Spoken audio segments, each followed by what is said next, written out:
commence par une confrontation glaciale entre Karen et sa mère. Karen est piégée, forcée de porter une robe de mariée pour un homme qu'elle méprise désormais, Eduardo.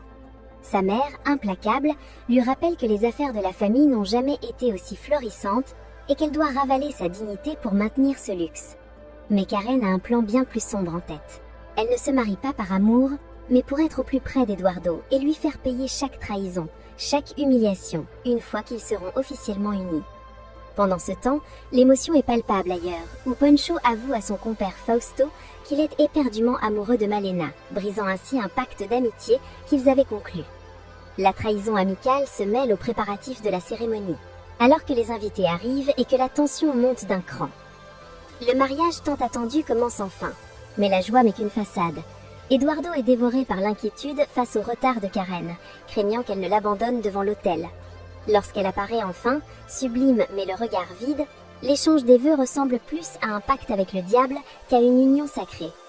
Sous la bénédiction d'un prêtre qui ignore tout du venin qui coule entre eux, ils se disent oui et scellent leur destin. Mais à peine le baiser échangé, les masques tombent.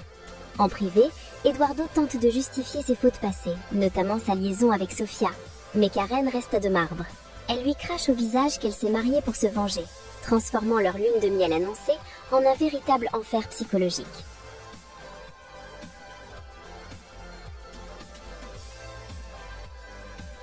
En parallèle, la fête bat son plein, mais les conflits personnels éclatent à chaque recoin. Fausto et Poncho se disputent le cœur de Malena, tandis que des regards lourds de reproches s'échangent entre les clans rivaux. Le moment le plus choquant survient avec l'arrivée de Sofia. Toujours au centre de toutes les obsessions, elle doit faire face à l'hypocrisie d'Isabella, qui joue les saintes en la félicitant pour sa grossesse. Sofia, forte et protectrice envers son futur bébé, ne se laisse pas démonter et prévient Alejandro qu'elle ne laissera jamais son enfant grandir entouré de menteurs et de gens malveillants comme Isabella. Mais le danger rôde toujours. Eduardo, malgré son nouveau statut d'homme marié, ne peut s'empêcher de traquer Sofia dans les couloirs. Dans un moment de folie pure, il la coince et lui murmure que ce bébé pourrait être le sien, jurant qu'il est prêt à tout abandonner pour elle, même sa nouvelle épouse. La tension atteint son paroxysme quand Miguel intervient pour protéger Sofia, menaçant Eduardo de conséquences terribles s'il ose encore l'approcher.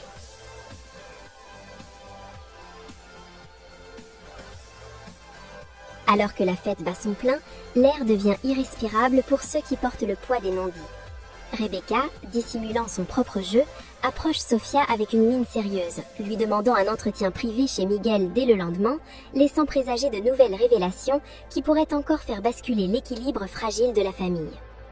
De son côté, Vanessa est en proie à un dilemme déchirant. Elle recroise Max, son ancien amour, qui ne cache pas sa déception face au changement radical de sa personnalité. Max tente de lui ouvrir les yeux sur la véritable nature de Sofia, mais Vanessa, aveuglée par la rancœur et les manipulations de son entourage, refuse de l'écouter. Pourtant, derrière sa froideur apparente, on sent que son cœur vacille. Max lui lance alors un ultime ultimatum. Il l'attendra dans un restaurant dans 2 heures pour une dernière chance de tout réparer. Si elle ne vient pas, ce sera la fin définitive de leur histoire. Pendant que les verres s'entrechoquent et que les sourires de façade s'affichent pour la presse, les complots continuent de se tisser dans l'ombre. Guadalupe et Fausto, portés par l'euphorie de la soirée, se rapprochent dangereusement, échangeant des confidences sur leur passé et leurs regrets, prouvant que même au milieu du chaos, de nouvelles alliances inattendues peuvent naître. Mais le calme est de courte durée. Eduardo, ivre de pouvoir et de désir, continue de rôder comme un prédateur. Il est prêt à saboter son propre mariage avec Karen avant même que la nuit de noces ne commence, obsédé par l'idée de reprendre le contrôle sur la vie de Sofia. Il ne se doute pas que Karen, de son côté, observe chacun de ses mouvements avec une froideur chirurgicale, prête à refermer le piège qu'elle a si soigneusement préparé.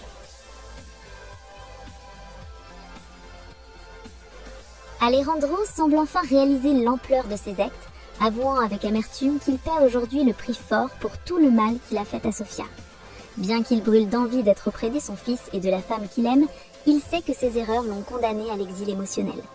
Lucia, en mère protectrice mais inquiète, l'encourage à ne pas laisser son enfant lui être arraché, ignorant que le venin de la discorde a déjà infecté toute la famille. Pendant ce temps, l'amour tente de se frayer un chemin dans un champ de mine avec Max et Vanessa.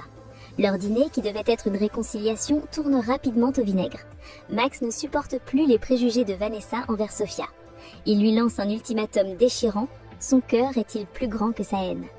Vanessa, aveuglée par sa loyauté familiale et les manipulations de son entourage, finit par choisir son sang, quitte à sacrifier l'homme qu'elle aime.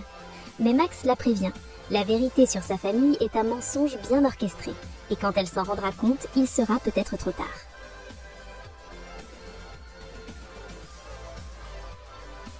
La tension ne redescend pas alors que nous retrouvons Poncho et Malena.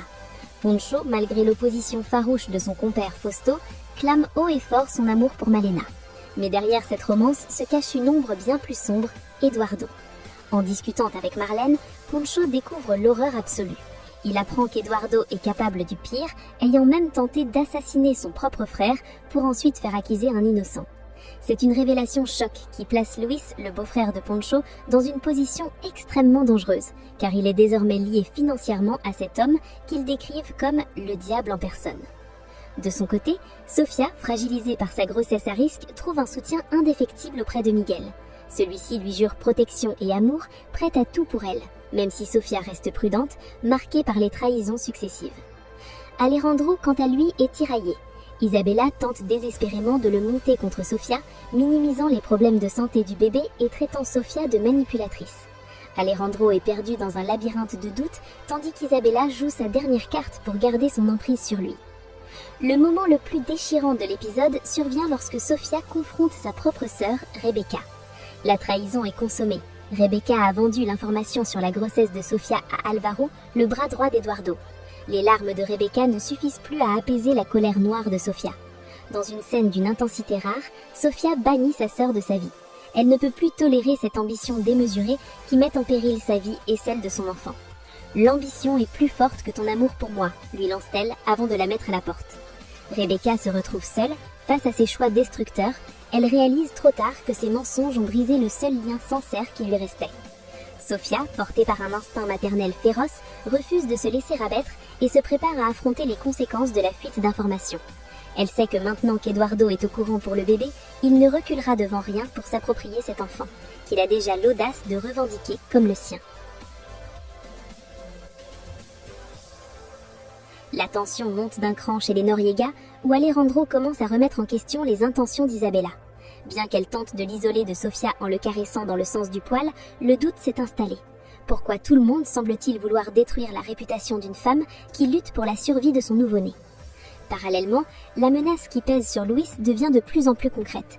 Poncho, terrifié à l'idée que son beau-frère soit l'esclave d'un monstre, cherche un moyen de briser le contrat moral et financier qui lie Luis à Eduardo. Il comprend que l'argent d'Eduardo n'est pas un cadeau, mais une chaîne invisible destinée à contrôler ceux qui l'entourent. En intimité, Max et Vanessa vivent leurs dernières heures de passion avant que le mur de la haine ne les sépare définitivement. Max essaie une ultime fois de lui faire ouvrir les yeux sur les malversations de Jimena et Eduardo qui ont profité de l'absence d'Alejandro pour détourner des millions.